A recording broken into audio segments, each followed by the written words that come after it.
Hello guys, स्वागत है आपका हमारे YouTube channel study for future में। हमारे चैनल को सब्सक्राइब करें और बेल आइकन को दबाएं, जिससे हमारी आने वाली जो वीडियो होगी उसका नोटिफिकेशन आपको मिलता है। स्वागत है आपका हमारे चैनल स्टडी फॉर फ्यूचर में। दोस्तों, जैसा कि आपको मालूम है 500 क्वेश्चनों की सीरीज चल रही है और मैंने अपने 2 वीडियो में पहले ही ला चुका हूं और ये तीसरी वीडियो है। अगर आपने वो 2 वीडियो अभी तक नहीं देखी हैं तो ज़रूर देख लें, उन्हें अच्छे से तैयार कर लें। दोस्तों, मैं बार बार कह रहा हूं फ्रेंड, अगर ये 500 क्वेश्चन आपने तैयार कर लिए तो आपको साइंस में पास होने से कोई नहीं रोक सकता है। ठीक है फ्रेंड, तो ज़रूर नोट कर लें फ्रेंड उन्हें और अच्छे से अच्छे तैयार कर लें। ठीक है फ्रेंड, चलिए फिर स्टार्ट करते हैं। दोस्तों, आज का आपका पहला क्वेश्चन है 69। ध्वनि की किस लक्षण के कारण कोई ध्वनि मोटी या पतली होती है? किस लक्षण के कारण आपसे पूछ रहा है फ्रेंड। जो आदमियों की ध्वनि होती है वो भारी होती है, आपको मालूम है, और जो महिलाओं की होती है वो पतली होती है। किस लक्षण के कारण होती है ध्वनि की? आप क्या कहोगे? तारत्म्य यानी पिच। पिच के कारण ध्वनि का एक ऐसा लक्षण है पिच, जिसके कारण मोटी और पतली होती है ध्वनि। ठीक है फ्रेंड, जरूर याद रखना, जरूर नोट कर लें फ्रेंड। ठीक है फ्रेंड, चलिए फिर अगला क्वेश्चन देखते हैं। अगला पूछ रहा है आपसे, किसके द्वारा सबसे अधिक ध्वनि प्रदूषण होता है? बहुत ही बढ़िया फ्रेंड, बहुत ही क्वेश्चन बढ़िया है फ्रेंड, इसे जरूर नोट कर लें। क्या पूछ रहा है आपसे? किसके द्वारा सबसे अधिक ध्वनि प्रदूषण होता है? आपको मालूम होगा फ्रेंड, अभी तक आपको मालूम होगा कि जो गाड़ियाँ चलती हैं उनसे वो धुआं निकलता है। उस धुआं में कौन सी गैस निकलती है? Carbon monoxide. क्या? कार्बन मोनोऑक्साइड निकलती है। आपको मालूम होगा सबसे ज़्यादा प्रदूषण उन्हीं से होता है, लेकिन वो सही नहीं है। सबसे ज़्यादा इसमें क्या पूछा? किसके द्वारा सबसे अधिक ध्वनि प्रदूषण होता है? उसमें तो वायु प्रदूषण होता है, इसमें पूछा ध्वनि प्रदूषण। क्या हो? सबसे ज़्यादा ध्वनि प्रदूषण किससे होता है? सही बताया फ्रेंड, किससे? हवाई जहाज़ की उड़ान भरना। दोस्तों, जब हवाई जहाज़ की उड़ान भरी जाती है बहुत तेज़ आवाज़ आती है उसमें। कभी आप जाइए, आप जाओगे, जब आपकी नौकरी लग जाएगी, जब आप जाओगे हवाई जहाज़ में बैठोगे और जब आवाज़ आएगी ना बहुत तेज़ आती है फ्रेंड, जरूर सुनना फ्रेंड। ठीक है, किसके द्वारा सबसे अधिक ध्वनि प्रदूषण? तो आप क्या बताओगे? हवाई जहाज़ की उड़ान भरने जब भरता है तो उससे ज़्यादा ध्वनि प्रदूषण होता है। ठीक है फ्रेंड, चलिए फ्रेंड अगला देखते हैं। अगला क्वेश्चन है फ्रेंड, अगला पूछ रहा है आपसे, ध्वनि का प्रभाव मानव के कान में कितने समय तक रहता है? क्या फ्रेंड? ध्वनि का प्रभाव मानव के कान में कितने समय तक रहता है? क्वेश्चन 72 है फ्रेंड। नहीं फ्रेंड, क्वेश्चन 71 रह गया है ना, रह गया। कौन सी प्रक्रिया प्रकाश और ध्वनि दोनों में घटित नहीं होती है? आपसे पूछ रहा कौन सी प्रक्रिया प्रकाश और ध्वनि दोनों में घटित नहीं होती है? कौन सी प्रक्रिया? आप क्या कहोगे? ध्रुवण कहोगे। ठीक है फ्रेंड, चलिए फ्रेंड अगला क्वेश्चन देखते हैं। अगला बहुत ही महत्वपूर्ण क्वेश्चन है फ्रेंड, इसे जरूर नोट कर लें फ्रेंड। आपको मालूम होगा फ्रेंड, ध्वनि का प्रभाव मानव के कान में कितने समय तक रहता है? क्या पूछ रहा? जो ध्वनि होती है मानव के कान में जाती है और फिर आपको कुछ समय तक सुनाई देता होगा, फिर नहीं सुनाई देती है ना फ्रेंड। तो यही पूछ रहा है वो टाइम क्या होता है, टाइमिंग बता रहा है कितने समय तक रहता है, कितने समय तक रहता है? आप क्या बताओगे? 1/10 सेकेंड। क्या फ्रेंड? 1/10 सेकेंड तक ध्वनि का प्रभाव मानव के कान में रहता है। ठीक है फ्रेंड, जरूर याद कर लें। चलिए फ्रेंड अगला देखते हैं। अगला क्वेश्चन क्या है? अगला पूछ रहा है फ्रेंड, एक व्यक्ति को अपनी प्रतिध्वनि सुनने के लिए, क्या फ्रेंड? एक व्यक्ति को अपनी प्रतिध्वनि सुनने के लिए परावर्तक तल से कितनी दूर खड़ा रहना चाहिए? क्या पूछ रहा? एक व्यक्ति है, उसको अपनी प्रतिध्वनि मतलब अपनी आवाज़ को सुनने के लिए परावर्तक तल से, जहाँ से बोल रहा है, उससे कितने दूर रहना चाहिए? कितने दूर रहना चाहिए फ्रेंड? 56 फीट। क्या? 56 फीट रहना चाहिए। अगर 56 फीट रहेगा तो उसे अपनी प्रतिध्वनि सुनाई देगी। ठीक है फ्रेंड, जरूर नोट कर लें। चलिए फ्रेंड अगला देखते हैं। अगला पूछ रहा है आपसे, स्टेथोस्कोप। क्या फ्रेंड? स्टेथोस्कोप ध्वनि के किस सिद्धांत पर कार्य करता है? क्या फ्रेंड? क्या पूछ रहा है? स्टेथोस्कोप ध्वनि के किस सिद्धांत पर कार्य कर रहा है? आपसे पूछेगा फ्रेंड, निम्नलिखित में से स्टेथोस्कोप ध्वनि के किस सिद्धांत पर कार्य करता है? आप क्या बताओगे? सही बताओगे। क्या बताओगे? परावर्तन के सिद्धांत पर कार्य करता है। क्या फ्रेंड? स्टेथोस्कोप है ध्वनि के किस सिद्धांत पर कार्य करता है? किस पर करता है? आप क्या बताओगे? परावर्तन के सिद्धांत पर कार्य करता है। ठीक है फ्रेंड, चलिए फ्रेंड अगला देख लेते हैं। अगला क्वेश्चन है आपसे, अगला पूछ रहा, पास आती रेलगाड़ी की सीटी की आवृत्ति। क्या फ्रेंड? पास आती रेलगाड़ी, जैसे जैसे पास आती जाती है रेलगाड़ी, उसकी सीटी तेज होती जाती है, जैसे दूर जाती है आपको कम सुनाई देने लगती है ना। यही पूछ रहा है, सीटी की आवृत्ति या तीव्रता बढ़ती जाती है, ऐसा किस घटना के कारण होता है? दोस्तों, आपको मालूम होगा, जब ट्रेन रेलगाड़ी आती है पास तो ध्वनि सीटी उसकी तेज सुनाई देने लगती है, और जब दूर जाने लगती है तो उसकी धीमी सुनाई देने लगती है। ऐसा किस प्रभाव के कारण होता है? बार बार पूछेगा फ्रेंड, किस प्रभाव के कारण होता है, आप क्या बताओगे, सही बताओ फ्रेंड, क्या बताओगे, डॉपलर प्रभाव। डॉपलर प्रभाव के कारण पास आती रेलगाड़ी की सीटी की आवृत्ति या तेजता बढ़ती जाती है। ठीक है फ्रेंड, जरूर याद कर लें, जरूर नोट कर लें। ठीक है फ्रेंड, रिवाइज करते चलें फ्रेंड, डेली रिवाइज करते चलें। जी फ्रेंड, डेली क्यूज होती है यहाँ पर। हमारे चैनल को, अगर आपने हमारे चैनल को सब्सक्राइब नहीं किया तो जरूर सब्सक्राइब कर लें। और डेली क्यूज के लिए फ्रेंड 500 क्वेश्चनों की मुहिम है और आगे भी ऐसे ही क्वेश्चन लाता रहूँगा फ्रेंड। हर विषय की क्वेश्चन होती है फ्रेंड यहाँ पर। नोटिफिकेशन बेल को जरूर प्रेस कर लें फ्रेंड, जिससे हमारी जो आने वाली जो वीडियो होगी ना, उसका जो नोटिफिकेशन है आपको मिलता जाए। ठीक है फ्रेंड, अगला क्वेश्चन देख लेते हैं। अगला पूछ रहा आपसे, किस एक प्रकार की तरंग, क्या फ्रेंड, किस एक प्रकार की तरंग का प्रयोग रात्रि दृष्टि उपकरण में किया जाता है। क्या पूछ रहा है फ्रेंड, किस एक उपकरण की तरंग का प्रयोग रात्रि दृष्टि उपकरण में किया जाता है।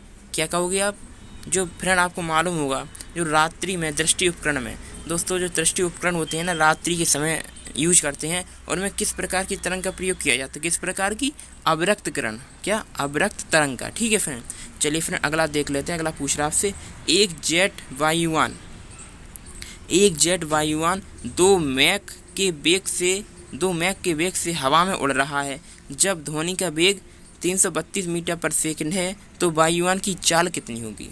क्या पूछ रहा है फ्रेंड, एक जेट वायुयान 2 मैक के वेग से हवा में उड़ रहा है, जब ध्वनि का वेग 332 मीटर पर सेकंड है, वायुयान की चाल कितनी, सीधा गुणा कर दो फ्रेंड, सीधा गुणा कर दीजिए, वायुयान की चाल नजर आ जाएगी। ठीक है फ्रेंड, तो 332 में 2 का गुणा करिए, कितना आ जाएगा, 664 मीटर पर सेकंड आ जाएगा। ठीक है फ्रेंड, क्या 2 मैक के वेग से चल रहा है और ध्वनि का वेग 332 मीटर पर सेकंड है, तो वायुयान की चाल कितनी है, एक मैक में चल रहा 332, फिर दूसरे मैक में भी 332 चलेगा, दोनों को जोड़ दो तो कितना आ जाएगा, 664 मीटर पर सेकंड आ जाएगा। ठीक है फ्रेंड, चलिए फ्रेंड आगे बढ़ते हैं। अगला पूछ रहा है आपसे, क्वेश्चन 79 है फ्रेंड आपका, लगभग 20 डिग्री सेल्सियस के तापक्रम पर किस माध्यम में ध्वनि की गति अधिकतम होगी। दोस्तों आपको मालूम होगा, एक क्वेश्चन रिपीट है ना फ्रेंड, तो आपको आना चाहिए, इसका क्या हो जाएगा, इसलिए मैं लेकर आता हूँ फ्रेंड, ये रिपीटेड क्वेश्चन कुछ ऐसे लेकर आता हूँ जिससे आपको रिपीट होते चले, आपको ध्यान आता चले। ये तो रिपीट है, ये तो मैं बता दूंगा, है ना फ्रेंड, ऐसे परीक्षा में करना है आपको। ठीक है फ्रेंड, इसमें क्या पूछ रहा है आपसे, लगभग 20 डिग्री सेल्सियस के तापक्रम पर किस माध्यम में ध्वनि की गति अधिकतम होगी, किस माध्यम में होगी, लोहे में होगी। दोस्तों आपको मालूम है, लोहे को जितना गर्म करते जाओगे उसकी अगर उसमें कुछ हथौड़ा वगैरह मारो, उसकी आवाज़ उतनी ही तेज आने लगती है। ठीक है फ्रेंड, चलिए फ्रेंड अगला देखते हैं। क्वेश्चन 80 है आपका, एक जैव पद्धति जिसमें पराश्रव ध्वनि का प्रयोग किया जाता है। दोस्तों आपको मालूम पराश्रव तरंग क्या होती है, क्या होती है बताइए आप, 20,000 हर्ट्ज से ऊपर, 20,000 हर्ट्ज से ऊपर की ध्वनि पराश्रव ध्वनि कहलाती है। आपको पिछली वीडियो में बताया था, अगर नहीं देखा तो जरूर देख लें फ्रेंड। ठीक है फ्रेंड, क्या पूछ रहा, एक जैव पद्धति जिसमें पराश्रव ध्वनि का प्रयोग किया जाता है, किसमें किया जाता है, सोनोग्राफी में किया जाता है। ठीक है फ्रेंड, चलिए फ्रेंड अगला देख लेते हैं। अगला क्वेश्चन पूछ रहा आपसे, कौन सी तरंगें शून्य में संचरण नहीं कर सकती ध्वनि।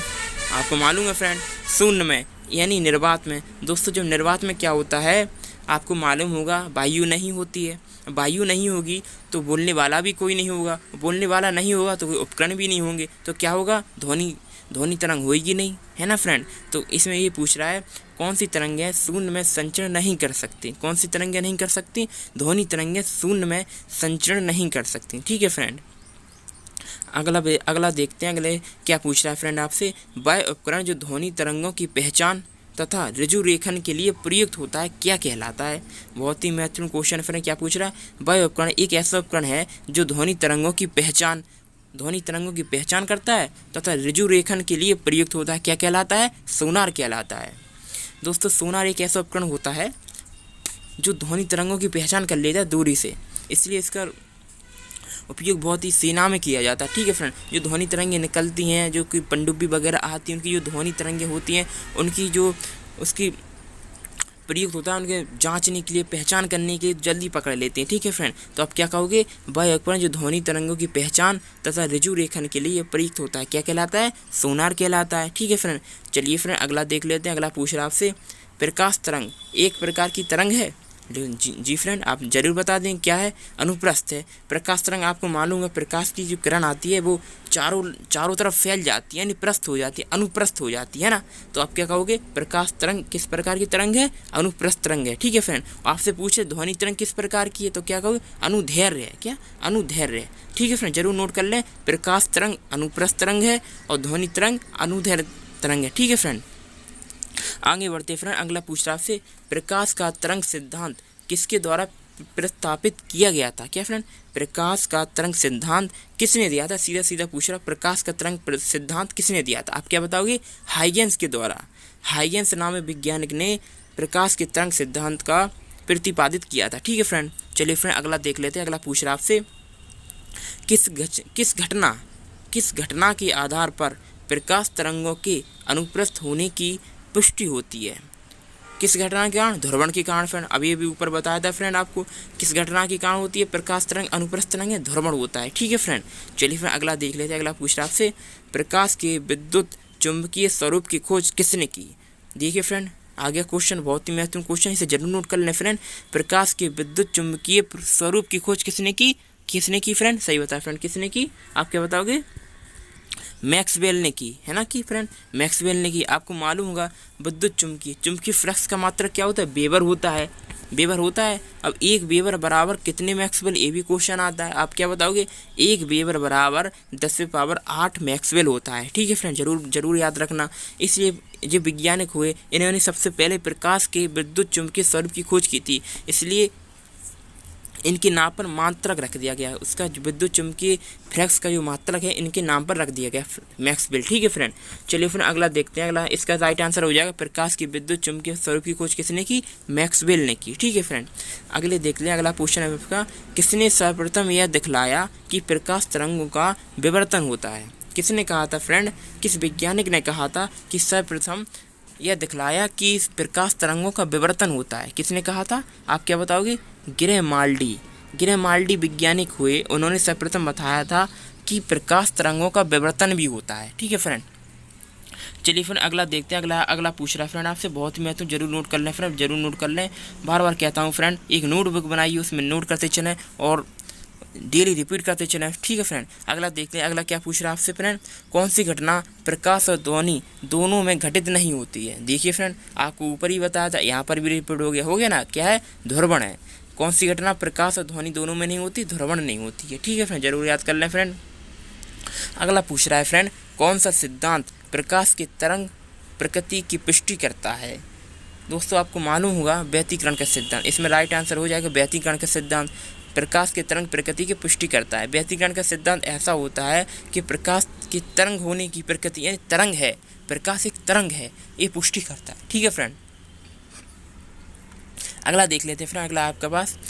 अगला क्वेश्चन है फ्रेंड आपके पास, क्या पूछ रहा, कौन सा सिद्धांत प्रकाश की तरंग प्रकृति की पुष्टि करता है। आपने बताया था व्यतिकरण का सिद्धांत। ठीक है फ्रेंड, इसके आगे क्या है फ्रेंड, अगला पूछ रहा है, चंद्रमा से पृथ्वी तक आने में प्रकाश को लगभग कितना समय लगता है। लगभग पूछ रहा है फ्रेंड, लगभग आपको इससे पूछ रहा है, चंद्रमा से पृथ्वी तक प्रकाश आने में कितना समय लगता है। आप क्या बताओगे, लगभग 1 सेकंड का समय लगता है। लगभग में पूछ रहा है, ठीक, जरूर याद है, लगभग 1 सेकंड का समय चंद्रमा से प्रकाश पृथ्वी तक आने में लगता है। ठीक है फ्रेंड, चलिए फ्रेंड अगला देखते रहे। अगला क्वेश्चन है आपका, सूर्य की रोशनी को, क्या, बहुत ही महत्वपूर्ण क्वेश्चन है फ्रेंड, इसे जरूर नोट कर लें। क्या पूछ रहा, सूर्य की रोशनी को पृथ्वी तक पहुंचने में लगभग कितना समय लगता है।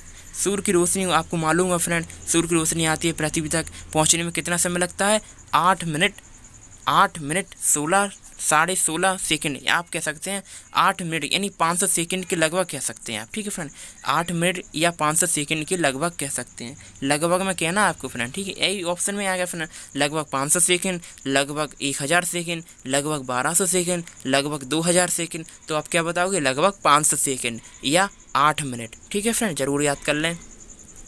चलिए फ्रेंड अगला देख लें। अगला क्या पूछ रहा, वायु में प्रकाश की गति कितनी होती है। देखिए फ्रेंड, आपको जरूर मालूम होना चाहिए फ्रेंड कि प्रकाश की गति वायु में कितनी होती है। कितनी होती है, आपने सही बताया फ्रेंड, कितनी होती है, 3 × 10⁸ मीटर पर सेकंड होती है। वायु में प्रकाश की गति आपसे पूछेगा, आप क्या बताओगे, 3 × 10⁸ मीटर पर सेकंड होती है प्रकाश की गति वायु में। ठीक है फ्रेंड, चलिए फ्रेंड अगला देख लें। अगला क्वेश्चन पूछ रहा है आपसे, सूर्य ग्रहण के समय सूर्य का कौन सा भाग दिखाई देता है।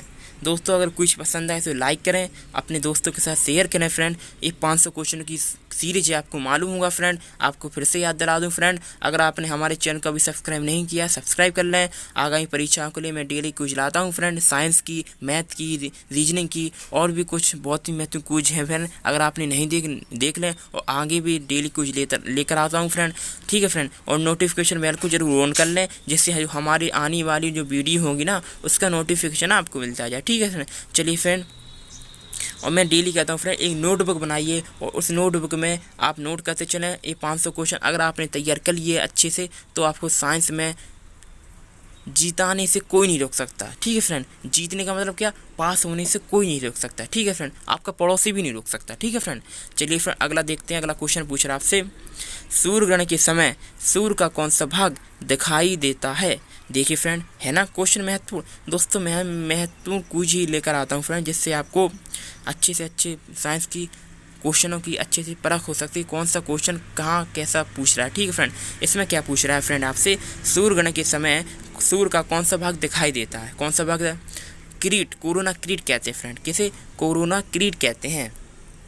आपसे पूछेगा निम्नलिखित में से वह कौन सा भाग है जो सूर्य ग्रहण के समय सूर्य का भाग दिखाई देता है। आप क्या बताओगे, कोरोना किरीट का सूर्य का ऐसा भाग है जो सूर्य ग्रहण के समय दिखाई देता है, ठीक है फ्रेंड। चलिए फ्रेंड अगला देख लेते हैं। अगला पूछ रहा है आपसे, पानी से भरे किसी बर्तन में, देखिए फ्रेंड, पानी से भरे किसी बर्तन में पड़ा एक सिक्का किस कारण थोड़ा उठा हुआ प्रतीत होता है।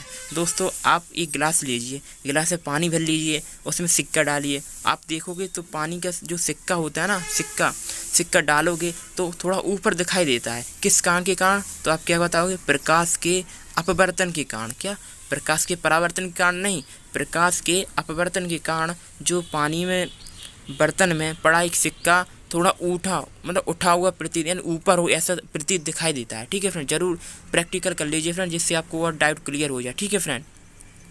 आगे बढ़ते हैं फ्रेंड, अगले पूछ रहा आपसे, पानी में डुबोई एक क्षण किस समृद्धि के कारण मुड़ी हुई प्रतीत होती है। दोस्तों वही क्वेश्चन है फ्रेंड, पानी लीजिए फ्रेंड, पानी में एक छड़ या लकड़ी कोई भी डालिए फ्रेंड, तो वो मुड़ी हुई सीधी होगी फ्रेंड, लेकिन आपको मुड़ी हुई प्रतीत नजर आएगी, किस कारण के कारण, प्रकाश का अपवर्तन के कारण।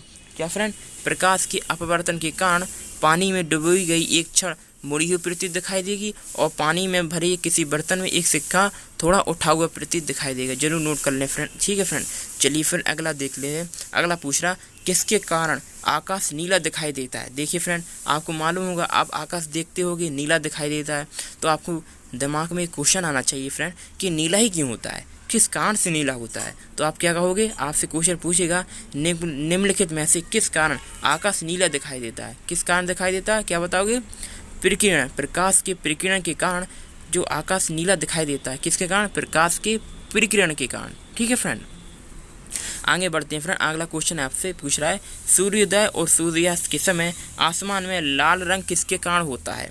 दोस्तों आपको मालूम होगा, सूर्योदय यानी सूर्य जब उदय होता है तो थोड़ी लालिमा दिखाई देती है, और जब सूर्यास्त होता है सूर्य तब भी लालिमा दिखाई देती है। ये किस कारण से होता है, आप क्या कहोगे, प्रकाश के प्रकीर्णन के कारण होता है। क्या, प्रकाश के प्रकीर्णन के कारण जो सूर्योदय है और सूर्यास्त के समय आसमान में लाल रंग दिखाई देता है, ठीक है फ्रेंड। जरूर देख लें फ्रेंड। अगला क्वेश्चन है फ्रेंड आपका, क्या पूछ रहा है, इंद्रधनुष में किस रंग का विक्षेपण अधिक होता है। देखिए फ्रेंड, आपको मैं एक ट्रिक बता दें फ्रेंड, आपको मालूम होगा इंद्रधनुष के कितने रंग होते हैं, 7 रंग होते हैं। कौन कौन से हो जाए, बेजानी पीनाला। क्या फ्रेंड, बैगनी, जामुनी, बेजानी नीला, बेजानी हरा, बेजानी पीला, बेजानी पी ना नारंगी, बेजानी पी ना लाल। हो गए ना 7। अब आपसे पूछ रहा है इंद्रधनुष में किस रंग का विक्षेपण अधिक होता है। तो आपको मालूम होगा सबसे ऊपर क्या है, बैगनी है, तो विक्षेपण सबसे अधिक किसका होगा, बैगनी का होगा। और सबसे नीचे कौन है, लाल है, तो सबसे नीचे यानी सबसे कम किसका होगा विक्षेपण, बैगनी का हो, उसका सॉरी लाल का होगा। सबसे नीचे लाल है ना, ठीक है फ्रेंड, जरूर याद कर लें फ्रेंड। चलिए फ्रेंड अगला देख लें। अगला क्या पूछ रहा है फ्रेंड, सूखा बालू चमकीला क्यों दिखाई देता है जबकि गीला बालू द्युतिहीन होता है। क्या पूछ रहा है फ्रेंड, जरूर तो ध्यान से सुने। पहले क्या पूछ रहा है, सूखा बालू है चमकीला दिखाई देता है, सूखा बालू चमकीला दिखाई देता है जबकि गीला बालू धुतीन होता है। बताइए फ्रेंड इसका राइट आंसर क्या होगा? क्या होगा? सही बताइए फ्रेंड, क्या होगा? इसका कारण परावर्तन है। परावर्तन के कारण जो सूखा बालू है, सूखा बालू चमकीला दिखाई देता है जबकि गीला बालू धुतीन होता है। ठीक, जरूर याद कर ले फ्रेंड। अगला क्वेश्चन पूछ रहा है फ्रेंड, अगला क्वेश्चन है आपका, पेरिस्कोप बनाने में कौन सा एक दर्पण प्रयुक्त होता है? क्या फ्रेंड, क्या पूछ रहा?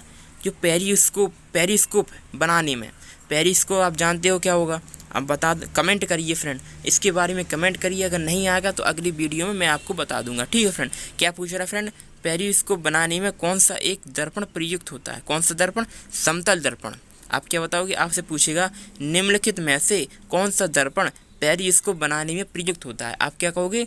समतल दर्पण पेरिस्कोप बनाने में प्रयुक्त होता है। ठीक है फ्रेंड, चलिए फ्रेंड अगला देखते हैं। अगला क्या पूछ रहा है आपसे, साबुन के पतले झाग में, आपको मालूम होगा फ्रेंड साबुन के पतले पतले झाग आते हैं, चमकदार रंगों का बनाना किस परिघटना का परिणाम है? क्या फ्रेंड? साबुन के पतले झाग में चमकदार रंगों का बनाना आना। दोस्तों आपको मालूम होगा साबुन के पतले झाग फुब्बारे थोड़े थोड़े रहते हैं, उन्हें अगर आसमान में उड़ा तो रंग बिरंगे दिखाई देते हैं। किस कारण? आप क्या कहोगे? बहुलित परावर्तन और व्यतिकरण के कारण। किस कारण? बहुलित परावर्तन और व्यतिकरण की। सीधी बात आपसे पूछेगा जो साबुन के बुलबुले हैं आकाश में की तरफ जाने पर रंगीन क्यों दिखाई देते हैं? आप क्या कहोगे? परावर्तन और व्यतिकरण के कारण। ठीक है फ्रेंड, अगला क्वेश्चन है फ्रेंड, अगला क्वेश्चन है फ्रेंड, क्या पूछ रहा? पिछली साइड की ट्रैफिक को देखने के लिए, क्या फ्रेंड? पिछली साइड की ट्रैफिक को देखने के लिए ऑटोमोबाइल में किस प्रकार के दर्पण का प्रयोग किया जाता है? बहुत ही महत्वपूर्ण क्वेश्चन, बार बार आने वाला क्वेश्चन है, इसे जरूर नोट कर लें। बहुत रिपीटेड क्वेश्चन है फ्रेंड। क्या पूछ रहा आपसे? पिछली साइड की ट्रैफिक को देखने के लिए ऑटोमोबाइल में किस प्रकार के दर्पण का प्रयोग किया जाता है? किस प्रकार के दर्पण का किया जाता है? उत्तल दर्पण का। ठीक है फ्रेंड, आपसे पूछेगा साइड मिरर के रूप में किस दर्पण का प्रयोग किया जाता है? आप क्या कहोगे? उत्तल दर्पण का। आपसे पूछेगा जो वाहनों के पीछे देखने के लिए किस दर्पण का प्रयोग किया जाता है? ये भी उत्तल दर्पण होगा। और इसमें लिखा है पिछली साइड, यानी ये भी पिछली साइड यानी पीछे साइड ट्रैफिक को देखने के लिए ऑटोमोबाइल में किस प्रकार के दर्पण का प्रयोग किया जाएगा? तो आप क्या कहोगे? सीधी सीधी बात क्या कह दोगे आप? उत्तल दर्पण का प्रयोग किया जाता है। ये थी कुछ हमारी फ्रेंड। अगर पसंद आए तो लाइक करें, पसंद नहीं आए तो डिसलाइक जरूर करें फ्रेंड। कोई ना कोई अपना सुझाव जरूर दें, कमेंट में अपना फीडबैक जरूर दें, जिससे हम अपनी वीडियो को और सुधार सकें फ्रेंड। दोस्तों यहाँ पर डेली क्विज चलती है, अगर आपने हमारे चैनल को अभी सब्सक्राइब नहीं किया तो सब्सक्राइब जरूर कर लें और बेल आइकन को प्रेस जरूर कर लें, जिससे जो हमारी आने वाली जो वीडियो होंगी उसका नोटिफिकेशन आपको मिलता जाए। ठीक है फ्रेंड, जब तक के लिए चलता हूँ फ्रेंड, अच्छे से तैयारी करते चलें, ये क्वेश्चनों को अच्छे से अच्छे तैयार करें। अगर ये आपने क्वेश्चन तैयार कर लिए तो आपको पास होने से कोई नहीं रोक सकता फ्रेंड। ठीक है फ्रेंड, ठान लिए दोस्तों, ठान लिए दोस्तों। आपने सुना होगा मान ली तो हार है। क्या फ्रेंड? अगर मान ली तो हार है और ठान ली तो जीत है। तो आप ठान लीजिए फ्रेंड कि इस बार हमें जीतना है तो जीतना है। ठान ली तो जीत है, मान ली तो हार है, यानी मानो नहीं, ठान लो कि हमें जीतना है तो बस जीतना है, सब भूल जाओ फ्रेंड। ठीक है फ्रेंड, जब तक ये चलता हूँ friend, bye bye, see you friend. अगली क्विज आऊँगा, अगली दिन लाऊँगा। ठीक है फ्रेंड, जब तक लिए bye bye, thank you, thanks for watching.